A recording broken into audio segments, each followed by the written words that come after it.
नमस्कार, स्वागत है आप सभी का। चक्रवर्ती ब्याज टॉपिक हम कंटिन्यू पढ़ रहे हैं। लास्ट क्लास में हमने जहां साधारण ब्याज और चक्रवर्ती ब्याज का अंतर देकर हमें मूलधन पूछा जाता है, उस टाइप के हमने क्वेश्चन किए थे।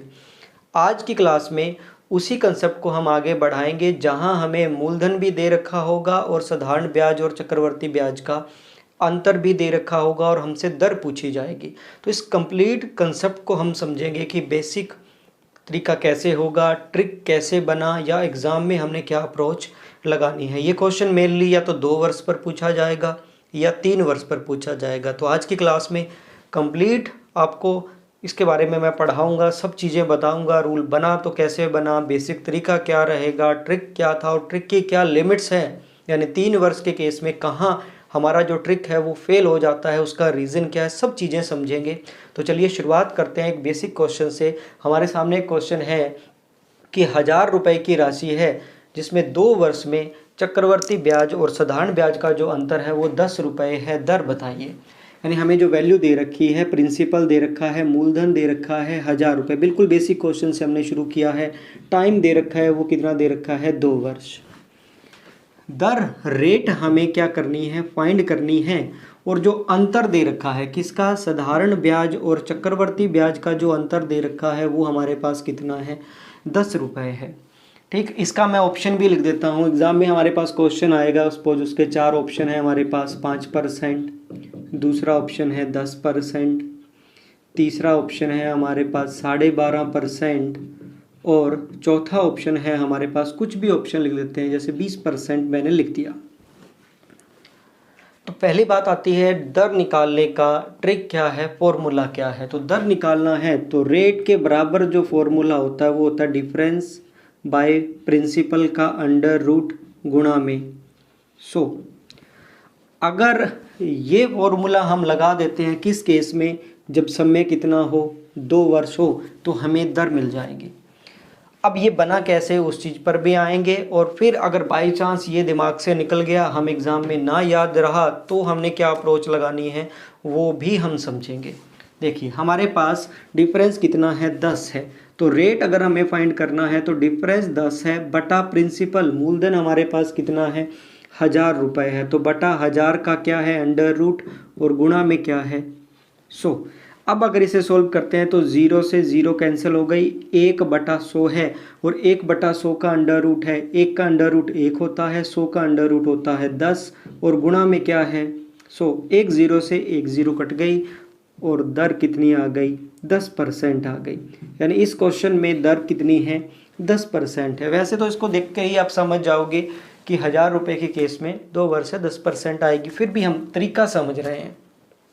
अब बात ये आती है कि ये ट्रिक या ये रूल या ये फॉर्मूला आया कहाँ से। तो इसके लिए मैं बेसिक से चलता हूँ। मैं मूलधन यानी प्रिंसिपल को क्या मान लेता हूँ, P, और रेट दर को क्या मान लेता हूँ, R। समय तो हमें पता ही है कितना है, 2 वर्ष है। तो 2 वर्ष के केस में हम प्रिंसिपल का R% निकालते हैं, यानी रेट क्या है, R% है। तो प्रिंसिपल का R% आप बताओ कितना हो जाएगा, P गुणा R, और परसेंट का क्या होता है, 100। तो जो ब्याज होगा वो PR/100 होगा पहले वर्ष के लिए। तो दूसरे वर्ष के लिए भी क्या होगा, PR/100 ये होगा। अब जब दूसरे वर्ष, ये साधारण ब्याज तो सेम हो गया। अब चक्रवर्ती ब्याज की बात करें तो ब्याज पर ब्याज लगता है। तो PR/100 पर किस दर से ब्याज लगेगा, R% से। तो फिर इसके गुणा में R/100 करना पड़ेगा। तो क्या वैल्यू आ जाएगी, PR² बटा 100 गुणा 100 क्या हो जाएगा, 10,000 हो जाएगा। इस तरीके से हम इस चीज़ को लिख सकते हैं। हमें पता है ये क्या है, सिंपल इंटरेस्ट है, ये कंप्लीट क्या है, कंपाउंड इंटरेस्ट है, और ये क्या है, सिंपल इंटरेस्ट और कंपाउंड इंटरेस्ट का डिफरेंस है, अंतर है। यानी डिफरेंस के बराबर मैं क्या कह सकता हूँ, PR² बटा 10,000 लिख सकता हूँ। अगर इसे हम आगे सोल्व करते हैं, 10,000 इधर आकर क्या हो जाएगा, गुना हो जाएगा, क्योंकि हमें फाइंड क्या करनी है, R। हमें फॉर्मूला तो किसका बनाना है, R का बनाना है। इसलिए बाकी चीज़ों को इधर ले जाएंगे तो हम प्रिंसिपल इसके साथ गुणा हो रहा है, इधर आकर क्या हो जाएगा, भाग में। तो D और p इधर आकर डिवाइड में हो गया, 10,000 इधर भाग में इस साइड आकर क्या हो जाएगा, गुणा में हो जाएगा। इस तरीके से लिख लेंगे। बराबर क्या है, r स्क्वायर है। अगर ये स्क्वायर मैं हटाऊंगा तो क्या हो जाएगा, अंडर रूट हो जाएगा। यानी डिफरेंस बाय प्रिंसिपल का क्या हो गया, अंडर रूट। और 10,000 है, इसकी तो वैल्यू लिख ही सकते हैं क्योंकि 4 जीरो है, तो रूट होने के बाद क्या रह जाएगी, 2 जीरो रह जाएगी। बराबर क्या रह गया, r। तो डिफरेंस और प्रिंसिपल रूट में ही रह गया और ये 10,000 वैल्यू थी, इसका क्या आ गया, 100 आ गया। तो r बराबर d/p का रूट मल्टीप्लाई 100। ये ट्रिक हमने क्या कर रखा है, याद कर रखा है। और इस तरीके से जब भी 2 वर्ष की हमें रेट पूछी जाए तो हम ये फॉर्मूला लगा देंगे, ये ट्रिक लगा देंगे और हमें रेट मिल जाएगी। क्लियर है। ऐसे ही हम 3 वर्ष के केस में भी देखेंगे। 3 वर्ष के केस में जो बेसिक तरीका है वो बहुत लेंथी हो जाएगा, इसलिए हमने एक ट्रिक भी याद किया हुआ है और मैं साथ में ये भी बताऊंगा कि ये ट्रिक कहाँ फेल हो जाएगा।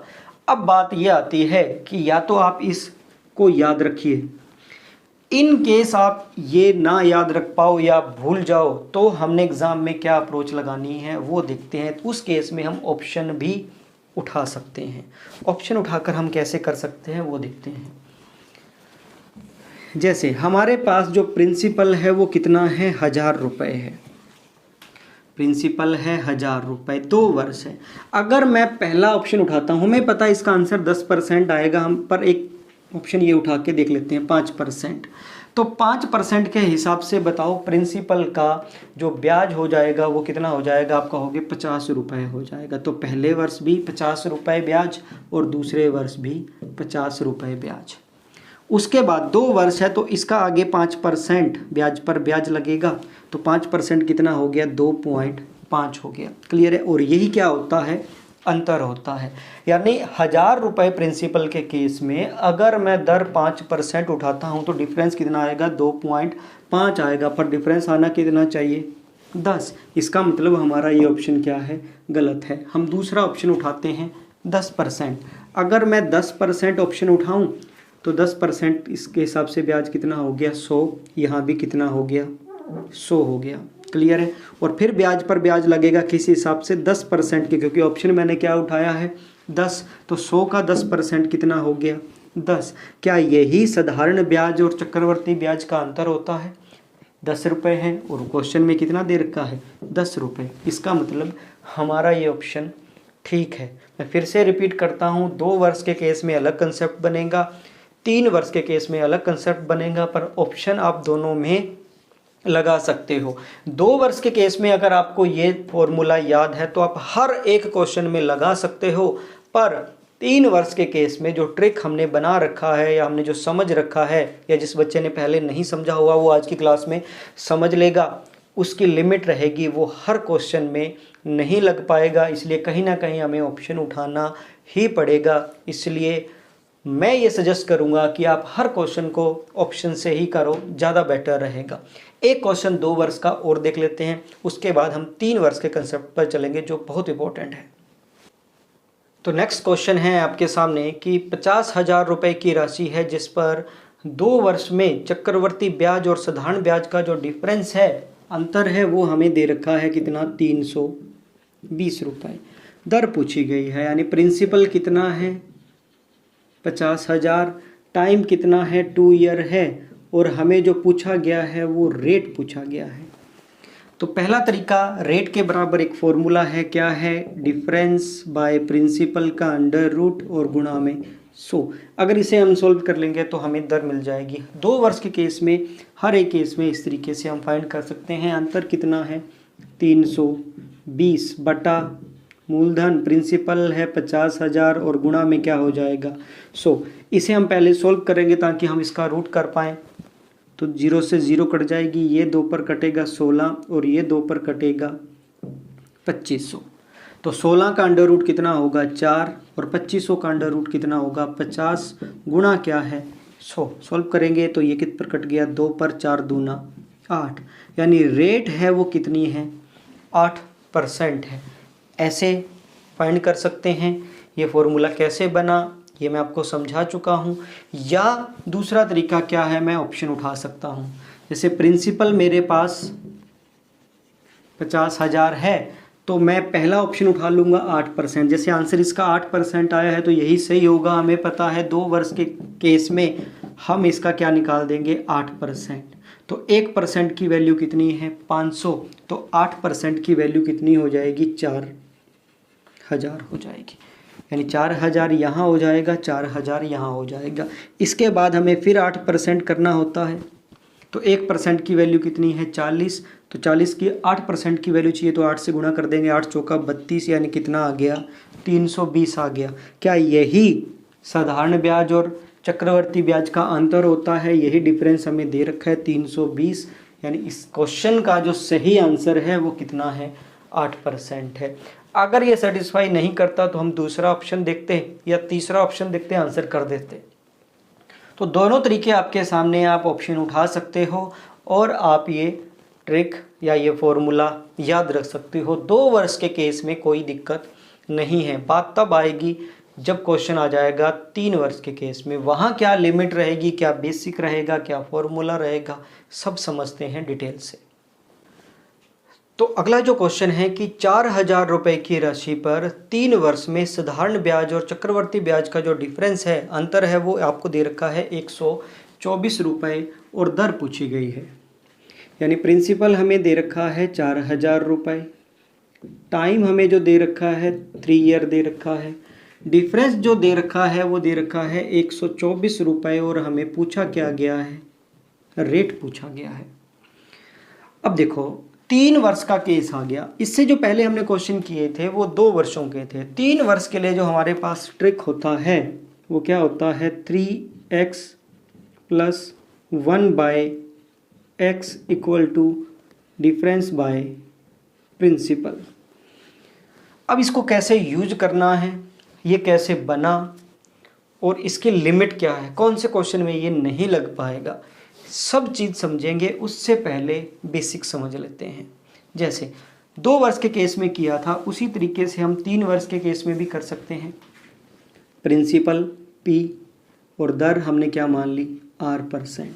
अगर इस हिसाब से चलें तो 3 वर्ष के केस में आप कहोगे जी पहला वर्ष, दूसरा वर्ष और तीसरा वर्ष, तो यहाँ PR/100, क्योंकि प्रिंसिपल का R% हम निकाल देंगे तो PR/100 और PR/100 ऐसे लिख देंगे।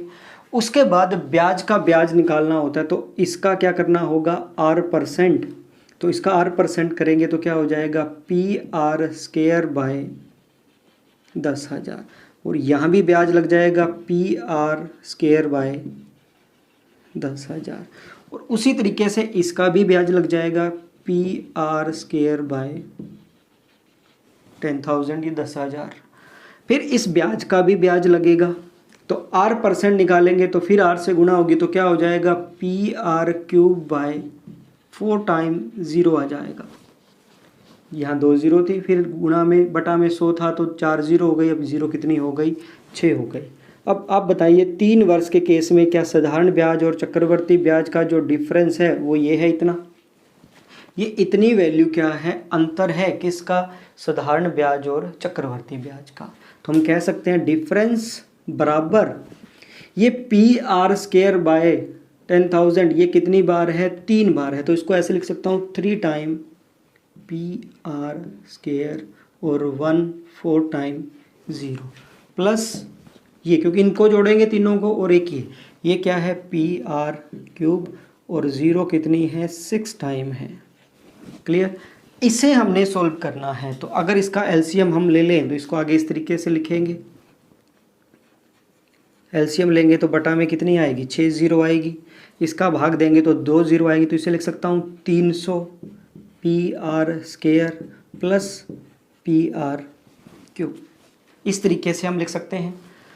अब यहाँ से अगर इसे इस साइड लेकर जाएं, यहाँ से P कॉमन ले सकते हैं तो इसको इस तरीके से लिख सकते हैं ना कि हमारे पास डिफरेंस बाय प्रिंसिपल, क्योंकि इन दोनों में से मैं प्रिंसिपल कॉमन ले सकता हूँ और ये वैल्यू इस साइड आकर क्या हो जाएगी गुणा में।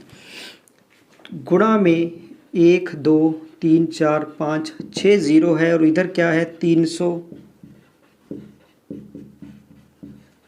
क्यों, ये वैल्यू आ गई। क्वेश्चन हमारे पास ये है, अब इसे सोल्व करना है। डिफरेंस की जगह मैं क्या लिख सकता हूँ 124 और प्रिंसिपल की जगह मैं क्या लिख सकता हूँ 4000, और फिर इसे सोल्व करेंगे तब हमें दर निकालनी होगी। तो देखो यहाँ पे मैं वैल्यू पुट कर देता हूँ, यहाँ वैल्यू पुट कर दी मैंने 124, प्रिंसिपल की जगह वैल्यू पुट क्या कर दी 4000।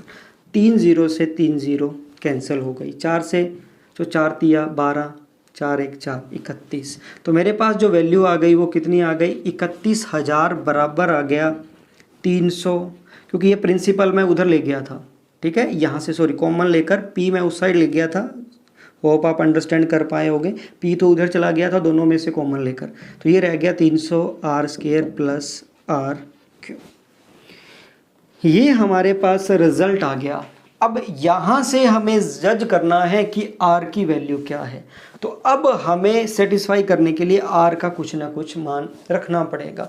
5 हो सकता है, 10 हो सकता है, ऑप्शन से भी मैं चेक कर सकता हूँ।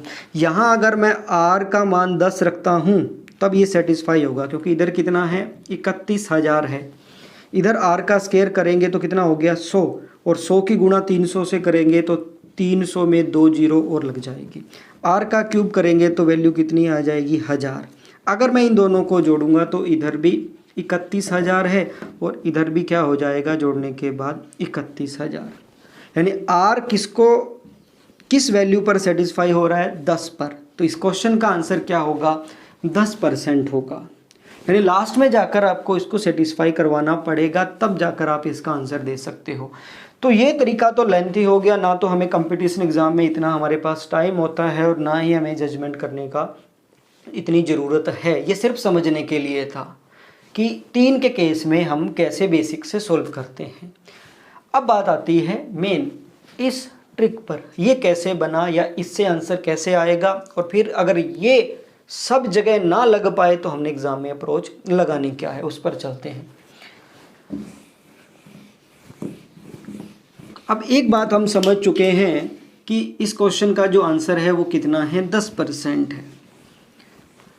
अगर मैं ये ट्रिक यूज़ करूँ, इसको यूज़ कैसे करना है वो भी इम्पोर्टेंट है। देखिए इसको यूज़ कैसे करते हैं, 3x + 1 / x, डिफरेंस हमारे पास कितना है 124, बटा क्या लिखना है प्रिंसिपल हमारे पास कितना है 4000।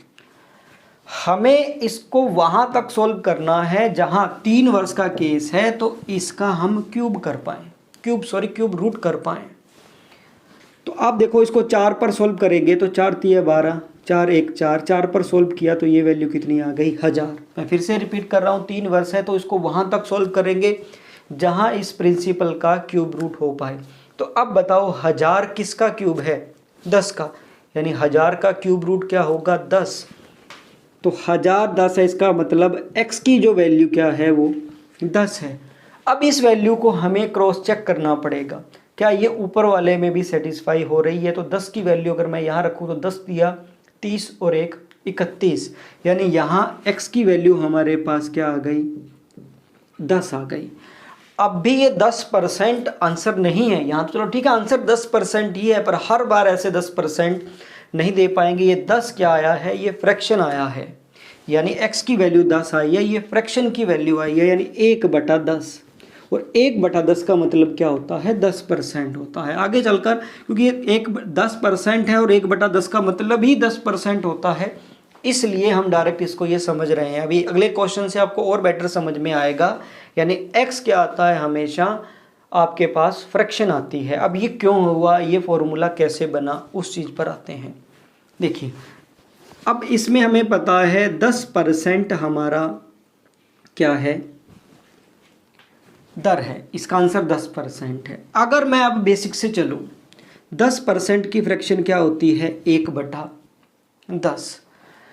तो जो मैंने पिछले क्वेश्चन आपको करवाए थे वहाँ पर क्या मैं इस वैल्यू का क्यूब प्रिंसिपल मानता था, तो प्रिंसिपल मैंने कितना मान लिया 1000। समझने के लिए ये रूल बना कैसे, प्रिंसिपल मैंने 1000 मान लिया, इसका 1/10 अगर मैं करूँगा तो इंटरेस्ट जो मेरे पास वैल्यू आएगी वो कितनी आएगी 100 आएगा। 100 यूनिट 100 यूनिट और 100 यूनिट। फिर मैं 1/10 करूँगा तो यहाँ 10 आए, यहाँ 10 आएगा और यहाँ भी क्या आएगा 10, और फिर इसका 1/10 करूँगा तो क्या आएगा 1 आएगा। और यही क्या होता है, हमारा डिफरेंस होता है जो कितना है 31।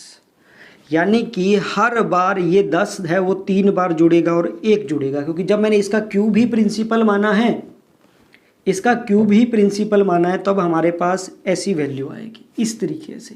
अब आप देखोगे तो 10 10 और 10 30 और 1 31, और x मैंने क्या कहा था फ्रैक्शन 1/10, यानी कि प्रिंसिपल को मैंने क्यूब पर मैं लेकर गया, 4000 को मैं कहाँ लेकर गया 1000 पर, और 1000 का क्यूब रूट क्या होता है 10, और उससे मुझे समझ आया कि वो जो फ्रैक्शन है वो 3 टाइम जुड़कर और +1 होता है, क्योंकि हर केस में जब मैंने इसका उठाया ही वैल्यू क्यूब है, तो जब तीसरी बार वो एक बार 10 डिवाइड करेगा, दूसरी बार 10 डिवाइड करेगा और तीसरी बार 10 डिवाइड करेगा तो क्या आएगा 1 आएगा। तो इस अप्रोच से हमने ये रूल बना लिया। अब इस रूल की लिमिट क्या है, इस रूल की लिमिट ये है कि जिस क्वेश्चन में फ्रैक्शन के ऊपर 1 आएगा वहाँ तो वो लग जाएगा। सपोज अगर दर होती 15%, तो 15% की जो फ्रैक्शन बनती है वो क्या बनती है 3/20 बनती है, यानी ऊपर वैल्यू क्या आ गई 3 आ गई, 1 नहीं आई, वहाँ ये रूल क्या हो जाएगा फेल हो जाएगा। क्लियर है, समझ पा रहे हो इस चीज़ को। यानी यहाँ से हमने अप्रोच तो बना ली, पर ये अप्रोच वहीं लग पाएगी जहाँ जो फ्रैक्शन बनती है उसके ऊपर वैल्यू 1 हो, 20% के केस में, 10% के केस में, 5% के केस में। पर जिस क्वेश्चन में ऊपर अगर 15% जिसका आंसर आना हुआ, वहाँ ये तरीका क्या हो जाएगा फेल हो जाएगा। एक एग्जांपल से समझते हैं। तो अब हमें तरीका लगाना कौन सा है, पहले वाला समझा वो बेसिक था, बहुत लेंथी था, वो सिर्फ समझने के लिए था।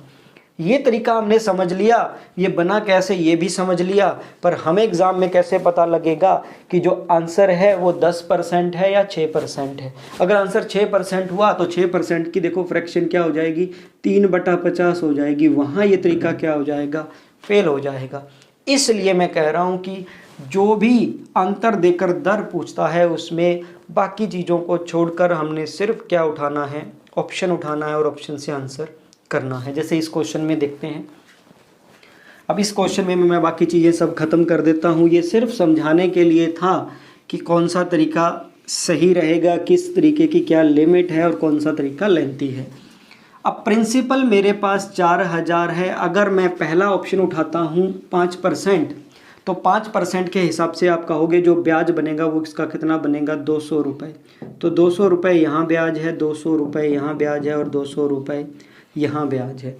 3 वर्ष का केस है। अब फिर आगे ब्याज पर ब्याज लगेगा। मैंने पहला ऑप्शन उठाया है कितना 5%, क्योंकि यहाँ से 5% किया, फिर इसका 5% कितना आ गया 10 10 और 10 आ गया, और फिर इसका 5% क्या आ गया 0.5 आ गया।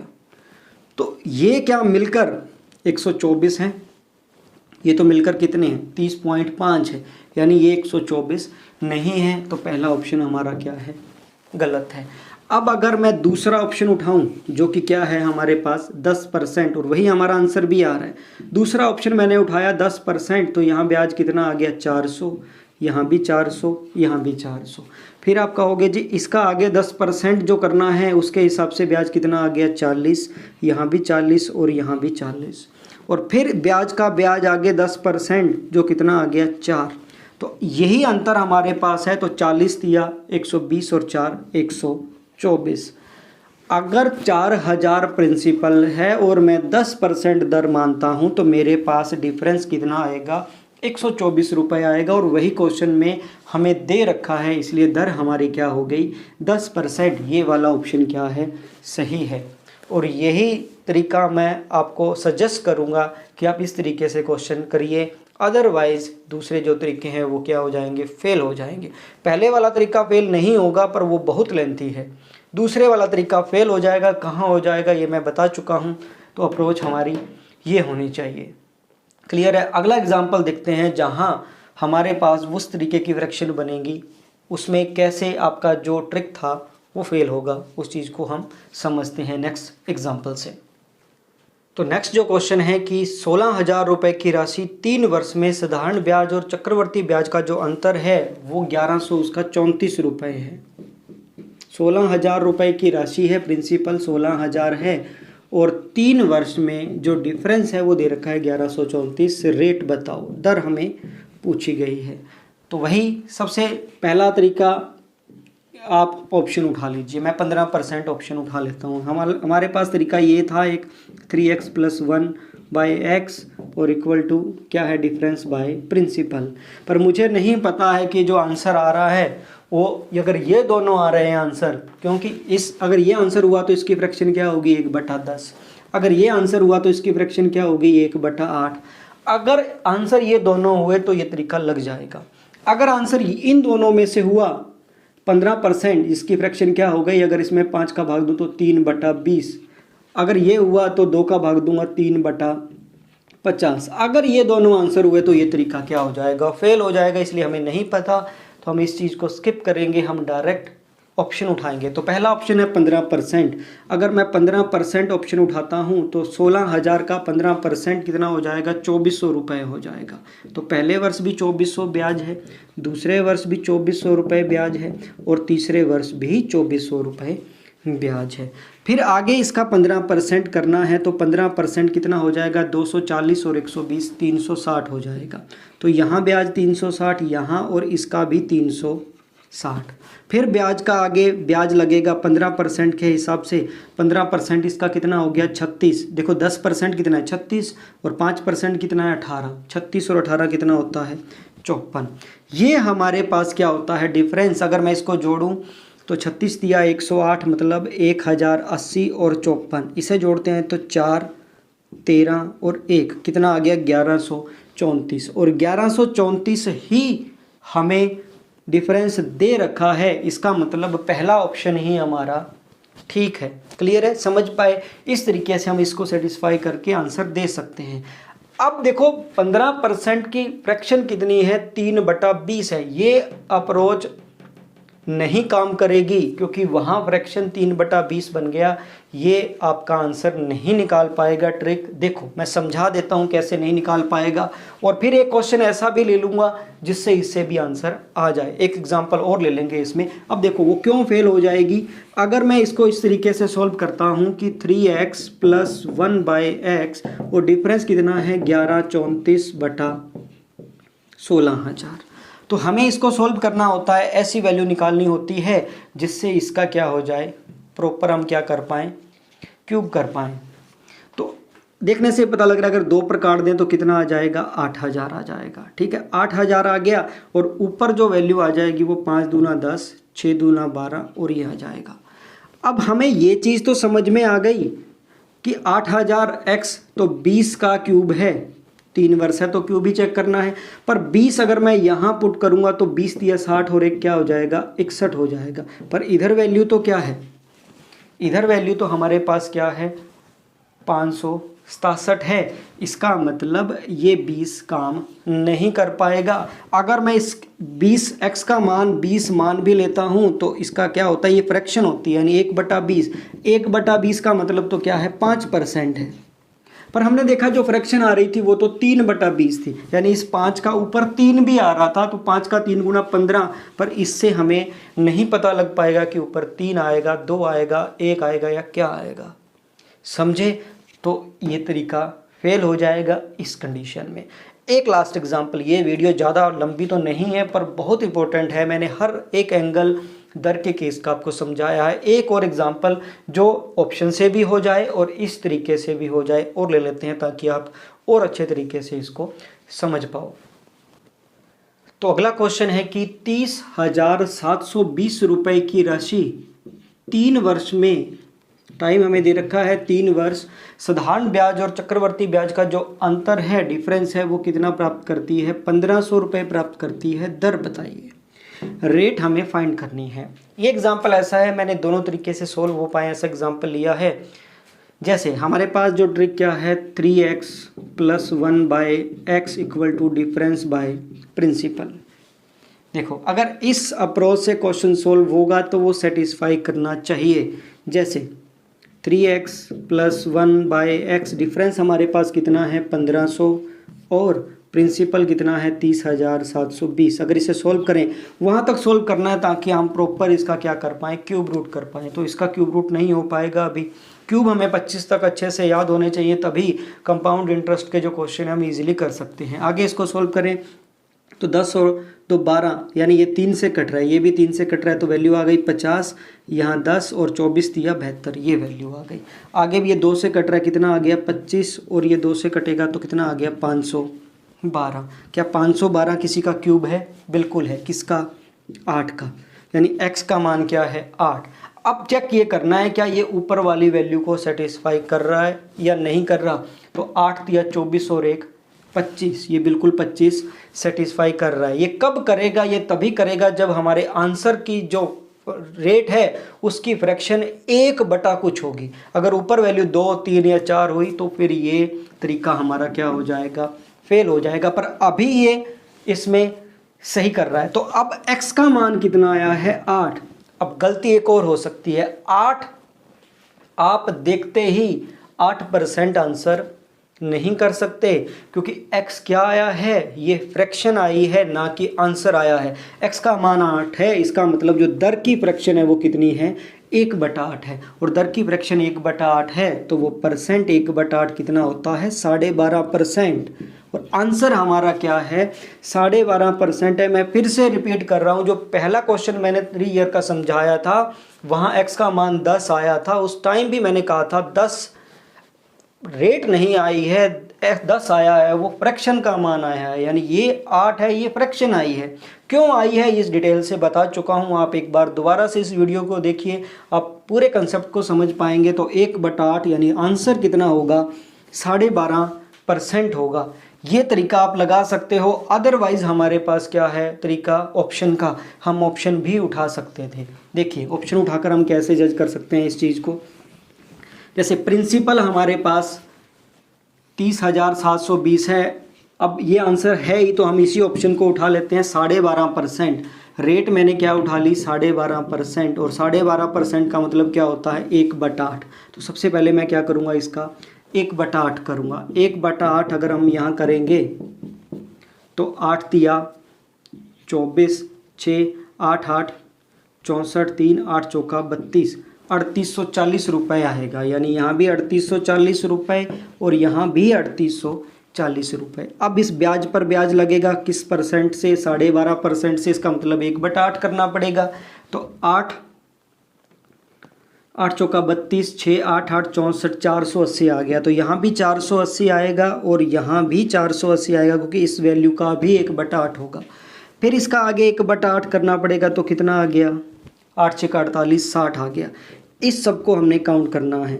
तो 4 दिया 1200 और 240 1440 और 60 1500, यानी इस सब का जोड़ कितना है 1500। और डिफरेंस हमारे पास कितना है 1500, और ये डिफरेंस ही होता है 1500। तो पहला ऑप्शन 12.5% इसको सेटिस्फाई करता है। तो आंसर है हमारा 12.5%। मैं फिर से एक बात आपको रिपीट करता हूँ कि ये वीडियो छोटी है, पर इसमें हमने सब जो एक ही तरीका समझा है दर वाला, और उसको कंप्लीट मैंने एक्सप्लेन किया है कि बेसिक तरीका क्या होता है, ट्रिक कैसे बना, ट्रिक की लिमिट क्या है। तो मेरा सजेशन यही है कि इस टाइप के क्वेश्चन आए आप ऑप्शन उस पर अप्लाई कीजिए। हाँ, आप अपनी अपनी एक्स्ट्रा स्पीड बढ़ा सकते हो। 2 वर्ष के केस का जो ट्रिक है वो प्रॉपर लगेगा। आप 3 वर्ष के केस का ट्रिक भी लगा सकते हो, पर अगर वो सेटिस्फाई नहीं किया तो दूसरा तरीका आपके पास क्या है ऑप्शन उठाना। क्योंकि बेसिक से जाओगे तो बहुत लेंथी हो जाएगा, जो इस टाइप का जो मैंने पहला क्वेश्चन करवाया था वहाँ समझाया था।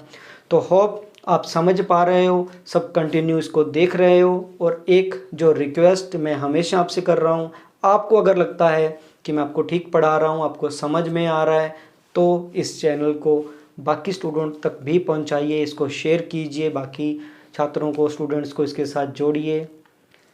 नेक्स्ट वीडियो में हम इससे आगे के क्वेश्चन देखेंगे कि किस टाइप के क्वेश्चन कंपाउंड इंटरेस्ट में और बन सकते हैं। तब तक के लिए सबको नमस्कार, धन्यवाद।